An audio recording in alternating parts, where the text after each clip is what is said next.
We have to keep in mind that the season of Lent was originally for those preparing for baptism. The rest of the Christian community understood that it had already been saved and redeemed, so there was no need to reflect upon sin or to think about brokenness. They had been redeemed and saved in Jesus' death and resurrection.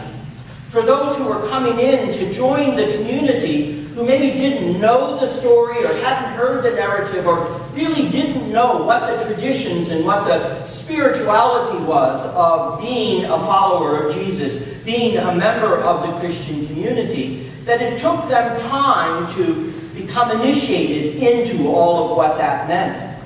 Maybe years it took for some, but most certainly that from the beginning of Lent to the vigil of Easter itself, that the initiates, or those seeking to be initiated, were to now intensify their reflection upon Jesus, upon the implication of being a disciple and a follower of Jesus, and how they were going to now be challenged to live that life out in the world. And so these 40 days of Lent were primarily for them to reflect even more deeply on what they were going to have to change in their life.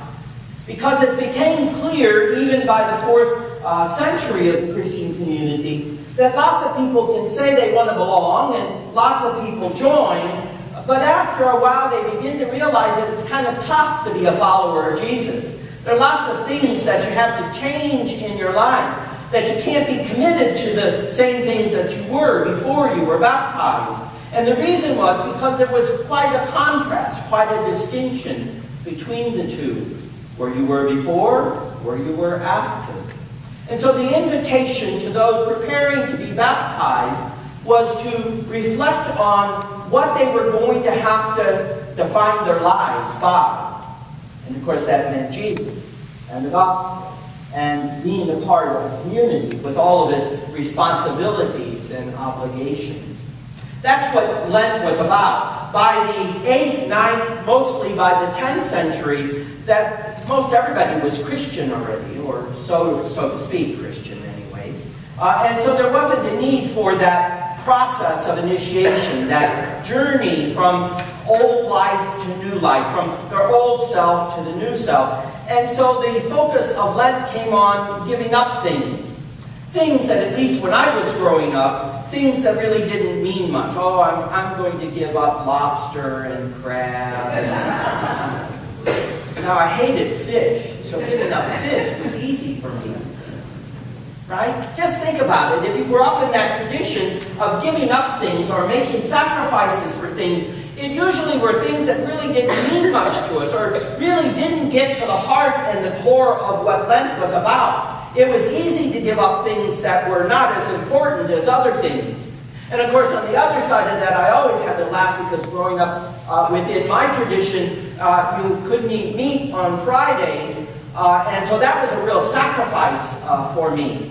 I overdosed on cheese ravioli because that was the only thing I could eat. Mama John's fish sticks just did not cut it for me growing up in the Midwest. So I said that to somebody the other day. They said, oh, they loved fish sticks. And I looked at them like, what? Are you nuts? Once you've tasted fresh fish, why would you want fish sticks, right? So that was the kind of the way it was and I always had to laugh because people would indeed indulge in crab and lobster, especially those of you from the New England area where it was right off the sea. That wasn't much of a giving up of anything, right? Lobster, crab, all of the luxury kinds of fishes. You weren't making much of a sacrifice in that. Probably eating fish sticks would have been the sacrifice in that instance. And so Lent became focused just on that. Became focused on sin and sins and making confession and giving up things and sacrificing things to do what? I'm not quite sure anymore what that was all about. And so here's the invitation that I would like to give in this cycle of readings that we're in this year, that the focus is on covenant. And we're using Mark's gospel and some of John's gospel in this, but the invitation is to consider this. And it's said in that text from Mark's gospel. Jesus comes into the midst of the world, and Mark's gospel has no infancy narrative. There's no birth story. We're not kind of prepared for what's to come in his public ministry. We're just simply dropped right down into the midst of it. He comes out of nowhere, seemingly, and goes to John at the Jordan and is baptized. And in this great scene of the baptism, the picture is of a terrible, violent wrenching of the heavens apart. Because when God comes into the midst of time, into the midst of humanity, God doesn't come quietly or secretly. God comes in a great display, at least as this text from the Old Testament that's behind the Mark story today. That it comes in a violent way, but violent not in a terrible way, but violent in the way that one might experience birth or the coming of new life into the world. And so Mark's hinting that behind this scene of the baptism and what its ritual focuses on is indeed this moment when God is coming in a powerful way into the midst of human history. And that's what we hear reflected in Jesus' announcement. But notice, in between his baptism and the announcement of the reign of God is his time in the wilderness, in the desert. And of course, if this is anything that Mark is capturing from the original audience of Jesus, and remember, by the time Mark's gospel is written, most of the people would not have ever known Jesus personally. They're in the second or almost in the third generation of people after Jesus. And so what they're hearing and what Mark is alluding to is that time when Israel was in the wilderness with God, back there in the book of Exodus in the Hebrew Scripture, that Israel was in that place of wilderness and they wandered around. And as the story unfolds, it was not so easy to be in the wilderness. Right? It's like, why did we ever come here to the desert? To die in this heat in the middle of August? It's like, who in their right mind would have ever thought of that, right? And so as Israel wanders around, the invitation of that story, even as the prophet Hosea says, is that this was a time of deep, deep closeness and intimacy between Israel and God. That it was a time when Israel understood fully what its life as people of the covenant, what that life was about. And God said, this is who I am for you, and this is who you must be. And remember, I've said many times that the idea was not just a personal invitation of their life, but rather a communal understanding that they as a community were to be an example to the world of what being in relationship with the divine was all about. And I keep hearkening back to Exodus 34. God's character is often described as slow to anger, rich in mercy, abounding in kindness, steadfast in love. So that if that's who God is, then Israel was to be that example of what that was like for the world, to see it in tangible, concrete ways. But as the story unfolds, the wilderness fades into the distance for them, and by the time Jesus comes along, that they're caught up in rules and regulations and divisions within the community, who's in, who's out, who's pure, who's impure, who's more powerful than others, that the struggle of the community rises to be the most powerful moment for them when they forget what being slow to anger, rich in mercy, abounding in kindness, steadfast, how they are to be compassionate, how they are to be committed to the works of justice in the world. They have forgotten that. And as often the prophets say that they become numb, deaf, hard-hearted to it. And so it takes this moment of Jesus' baptism, of the cracking open of the heavens, so that people could see not in terms of God, but who could look into the very heart of God, so that when Jesus says the reign of God is at hand, that it is indeed God's compassion and love in the heart that is fully being revealed, and we would say as Christians, fully revealed in the person of Jesus himself. So that God doesn't remain just a concept floating around in space out there, but God is enfleshed in the person of Jesus. So that every action, every teaching, every direction of Jesus' life plainly, clearly, visibly shows us who God is. And so when Jesus announces God's reign is at hand, it's intended to shake the foundations of everyone in that community. To shake them out of their complacency, to shake them out of their silence, to shake them out of their numbness and deafness, so that they can begin to not just see the heart of God, but come to know it in their own lives, that deep, deep power of God's love for them. That's why the story of Noah, in one layer of interpretation, that's why the story of Noah is teamed up with this reading from Mark's Gospel today. Because it's an invitation to understand that after this terrible moment of these 40 days and 40 nights of the flood, that seemingly in a great, mystical, metaphorical way describes the destruction of the earth, where it almost seems as if God's anger truly did manifest itself for destroying all life. But the story invites us to consider that no, not all life was destroyed. Because God is bigger than that anger that might dwell in us. And so the story tells us that at the end of that flood, remember how it goes? Noah sends out a dove and, pigeon and whatever else. And finally on the third try, it comes back with a sprig of green, indicating to Noah that indeed life had begun to be restored. And that's a part of what the story is. But I want you to hear this and hear it really clear and plain. Our thought of this is indeed to make this be about a rainbow in the sky. And when we look at the rainbow, you see how it gets interpreted the other way. That when we see it, we know that God is there for us. But if you really look at the story, it's the other way around. That when God sees this, God remembers who God is. It has nothing to do with us. Or at least it has this to do, that if we see it, then we know that God is thinking about us. But it's more than that, because the rainbow can be just something cute. Something, wow, isn't that beautiful? We all take out our phones and take pictures of the rainbows in the sky. Isn't that wonderful? The original text is much harsher than that. Because if you read it in Hebrew, it says, and God places the bow, meaning the bow that you use like in bows and arrows. So that the bow, we know what the bow's purpose is. It's not just to shoot at a rainbow target at the end of the archery range. The bow is a weapon of war. It's an instrument of death dealing. That's what it represents.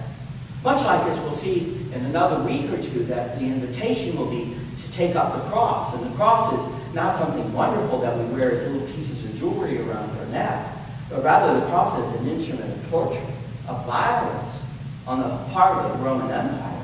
So here, the bow is the bow of war, the weapon of death dealing to the world. And God says, you know what I'm going to do for you? I'm going to take this bow that I so readily want to be able to use against you, because there are just times when I'm ready to quit on you as an earth creature. But I'm not going to do that, because I'm bigger than all of you. Not just literally, but my heart is bigger than your heart often. That's twisted and gripped by hate and by anger and by fear. And so I'm going to take that bow, and I'm going to put the bow up in the sky. And the commitment that follows is, God says, and I'm never going to again use that bow, that weapon of war and death dealing. I'm never going to use it against you again. And every time that I see it, when I'm just this close to wiping out again the earth, I'm going to remember that my covenant to you is to always be God for you. And always be God for you in terms of my love for you, my compassion for you, my hunger and thirst that you be agents of justice and mercy and forgiveness in the world. Every time that I'm ready to act in hate and violence, I'm going to remember that I put that bow permanently up there and will never again desire or act to destroy life again. And important as a little sidelight, notice this isn't just a covenant between Noah and his family. This is a covenant with all creation.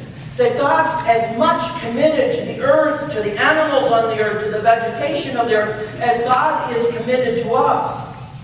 And I hope you need to see that if Jesus says the reign of God is at hand, that a part of what that means is that God is going to enter into our history not as a terrible, vengeful, angry, judging, punishing, destroying God, but one who has set the bow of hate and violence in the sky permanently and then invites us to follow the example. You see how that works?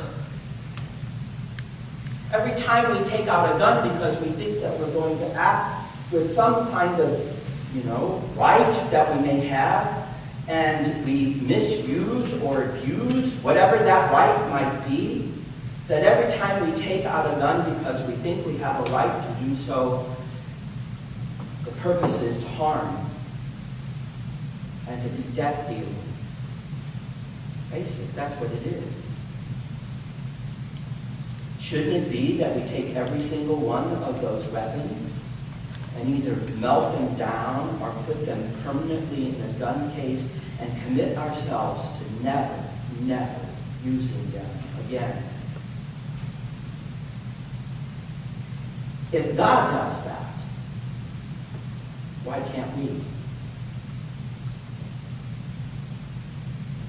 The invitation of the reign of God is to think that we don't need weapons to prove how macho or manly or womanly we might be, how powerful we are.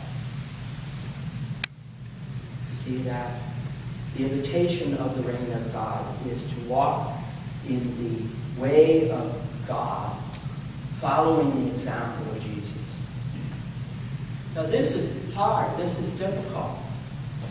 It's no wonder that in this great long tradition that we're a part of, that we still haven't gotten it. Because we haven't gotten the idea that the true self that we are, made in the divine image and likeness, the true self represented in the image of Jesus, is never defined by hate, by anger. It is never defined by acts of violence. That's what the world tells us ourselves we're supposed to be defined by. The world tells us that our value and worth come from the accumulation of goods and wealth and power, where we can stand above other people, priding ourselves on how wonderful we are, giving us license to call people by names and to just enact such hate towards other people that somehow or another we think that that's what makes us humans. I say this in all sincerity, as I'm approaching retirement sometime in the next few years, that especially this is true for men. How many of you defined your lives as men by the jobs that you had, by the kind of house that you bought for your wives and children, by the kind of car that you drove? How many of you? So that when you retired and no longer found yourself being defined by what you did in the world, that you didn't know what to do with yourselves.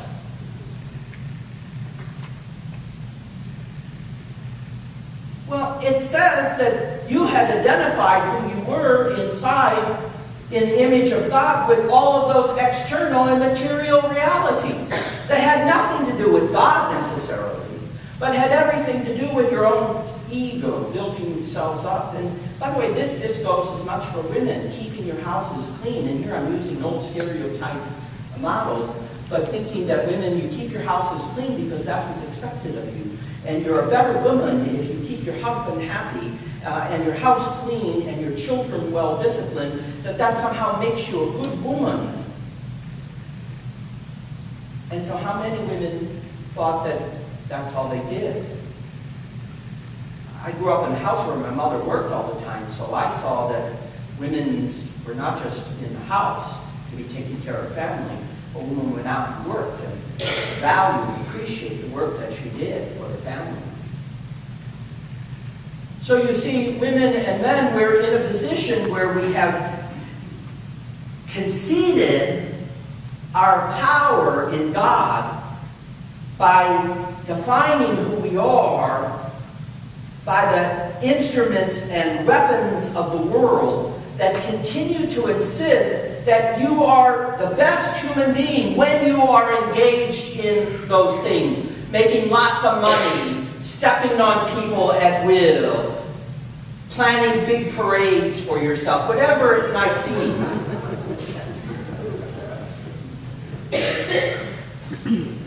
When the invitation that Jesus makes and the invitation of Lent is you're going to have to peel off those layers until you rediscover your true self.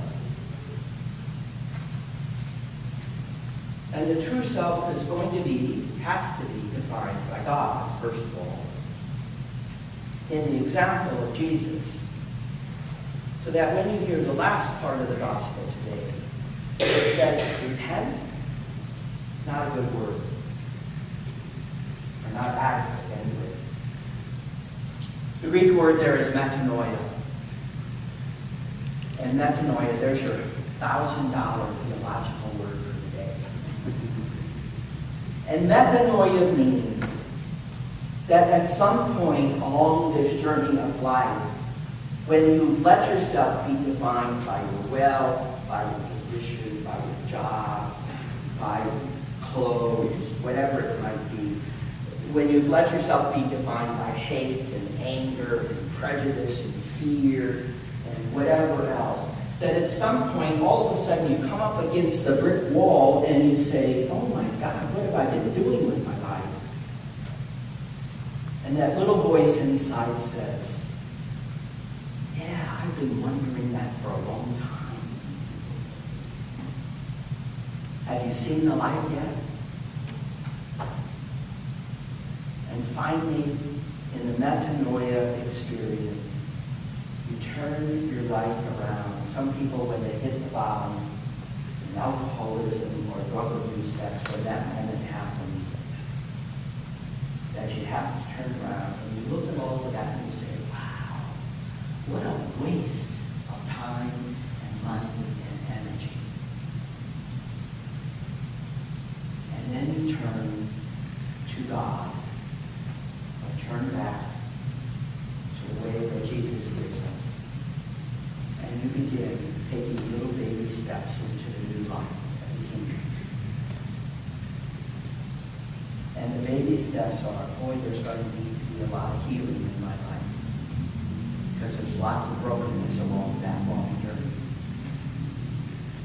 And there's going to be a lot that I'm going to have to rethink and reimagine. And there's a lot of my life that I'm going to have to redefine and resituate. And then that's what it takes. That's what metanoia means. And so when we start Lent, I want to invite us not to think about giving up candy or sweets or whatever it might be, or making sacrifices or whatever. And if that's not your spirituality, it might invite you into a new spirituality, all of us, into thinking about how we're going to make the change from the old self that we've let define our lives for a long time,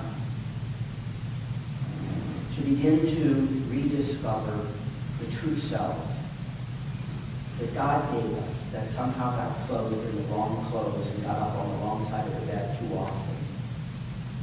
But the true self that enables us to believe and act, to believe in compassion and justice, to believe in how we need to be slow to anger and rich in mercy and steadfast in love, and then how to act on that, or act from